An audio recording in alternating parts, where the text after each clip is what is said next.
With China in the spotlight as tensions grow in the Korean Peninsula, we have Daily Beast columnist and the author of Nuclear Showdown, North Korea Takes on the World, Gordon Chang, with us now to look at how this can play out for both China and the U.S. Gordon, welcome back to the program.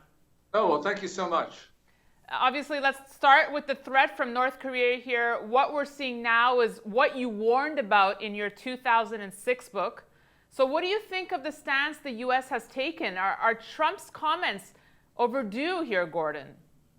Well, I think the problem right now is that the administration has a low threshold for the use of force. We saw that with the missile strike on the Syrian air base. Also, Kim Jong-un, the ruler of North Korea, has a low threshold of risk because since the end of January and through about the middle of February, we saw a number of instances of instability in the regime. For instance, not only the killing of his half-brother, Kim Jong-nam, which was especially heinous, much more so in his Confucian society than in ours, but also the demotion and the detention of the Minister of State Security, who has actually been rehabilitated since then, but then also the execution of 5 of his senior subordinates, and as well, on the February 12th missile launch, the head of North Korea's strategic missile forces was not present, indicating turbulence at the top of the North Korean military. You put that all together, it means that Kim Jong-un may feel that his grip on power is actually slipping, and so therefore he could do things to surprise us. Now, I hope that Trump's use of force deters him, but nonetheless, we don't know how all of this will play out, and there are bad signs going forward. Right. So so I know it's impossible to determine how this will play out, but what would be the best approach that President Trump could take right now? The most important thing is to get China on board, and to do that, I think he's going to have to really change the way the U.S. has interacted with China on this issue.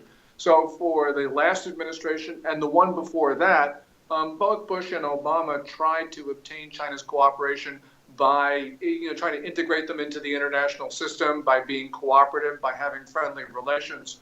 That unfortunately didn't work because the Chinese took that position and essentially let the North Koreans have time to develop their nukes and missiles.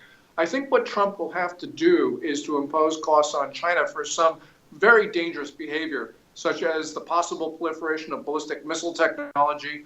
We know that they've been giving the North Koreans components and semi-fissile material for their nuclear weapons program, and Chinese entities and banks appear to have been involved in North Korea's other illicit commerce. That's got to stop, and I think that the Trump administration, if it does actually work against that, might actually get China to back away, and that would be a really good thing. So are you suggesting the Chinese government should be doing more now? Oh, it absolutely should be doing more because we have, in that military parade on Saturday, we saw Chinese missiles, or what looked like Chinese missiles. There were the 2 solid fuel intermediate range missiles, plus also there was a canister which looked like on a mobile missile launcher. That canister looks very much like the one that China uses for its DF-31 missile. That is intercontinental. If fired from North Korea, a DF-31 would reach the west coast of the U.S. So apparently there has been this leakage of technology, and we need to ask the Chinese how the North Koreans got what looked like to be Chinese missiles. Interesting. And Gordon, have you changed your stance at all on China over the years? Well, I think that, China has obviously lasted a lot longer than I thought, because in 2001, I wrote a book and predicted the failure of the Communist Party within 10 years. Obviously, they've gone on for another 6, so I'm wrong on that. But what we are seeing now in the Chinese economy are some pretty serious signs. So, for instance, the buildup of debt, people around the world are worrying about systemic risk from that. China is able to create, 6.9% growth, as they said last quarter.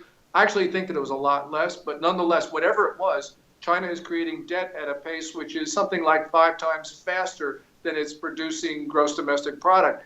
And last year, we've got to remember that the most reliable indicator of Chinese economic activity, which is the consumption of energy, that increased by only about 1.4%. If China's growing at 1.4 or even 2.4%, its debt is fast outpacing its GDP. And just one final thought on China. They went from being labeled a currency manipulator, as per President Trump, a focal point during his campaign trail, to that issue kind of being placed on the back burner now. Was that a good move? Do you agree? Oh, I absolutely agree. China has not been manipulating its currency as defined in U.S. law since the middle of 2014. U.S. law says that a currency manipulator is a country that fixes the value of its currency to obtain a trade benefit. Well, China continues to fix the value of its currency, but it's fixing it at an artificially high level, and that gives U.S. exporters a hidden subsidy.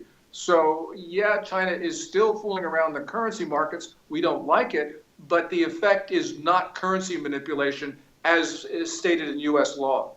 Gordon Chang, thank you so much for joining us today. Thank you for your thoughts. Oh, thanks, Anela. And thank you for watching. We'll have more for you on Kitco News, so stay tuned.